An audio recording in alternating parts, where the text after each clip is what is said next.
ఒక పెద్ద చెట్టు కనపడింది. ఆ చెట్టుకి తీగ అల్లుకుని పువ్వులు పూసింది, పెద్ద పెద్ద పువ్వులు. రాముడు చటుక్కున ఆగన్నాడు, లక్ష్మణ చూశావా, నీ చెట్టుకి చెట్టుగా అందం లేదు, ఈ తీగ చెట్టును అల్లుకుంది, అందుకు నీ చెట్టుకి ఇంత అందం వచ్చింది. నేను చెట్టు లాంటి వాణ్ణి, కానీ నాది కాదో గొప్ప. ఇటువంటి భార్య దొరికింది చూశావా, ఐశ్వర్యం అంతా వదిలేసి కూడా నన్ను అనుగమించి వచ్చింది. మీ వదిన వల్ల నా మనశ్శాంతి. సీతమ్మంది, ఏమో లక్ష్మణ ఆయనకి అలా అనిపించింది, కానీ ఎంత గొప్ప తీగైనా ఎంత పెద్ద పువ్వులైనా ఇటువంటి చెట్టు ఆసరా దొరకకపోతే నేల మీద పడితే మేకలు తినుండేవి.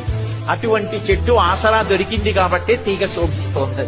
అంటే సీతారాములు ఇద్దరూ కలిసి లక్ష్మణస్వామిని అడిగారు, లక్ష్మణ నిజంగా చెప్పు, చెట్టు వల్ల తీగ కందమా, తీగ వల్ల చెట్టు కందమా అన్నాడు. చెట్టు వల్ల తీగకో తీగ వల్ల చెట్టుకో నాకు తెలియదు, కానీ అల్లుకున్నటువంటి తీగతో కలిసి ఉన్నటువంటి చెట్టు కింద విశ్రాంతి తీసుకునే అదృష్టం పొందిన బాటసారినైనా నా అదృష్టం.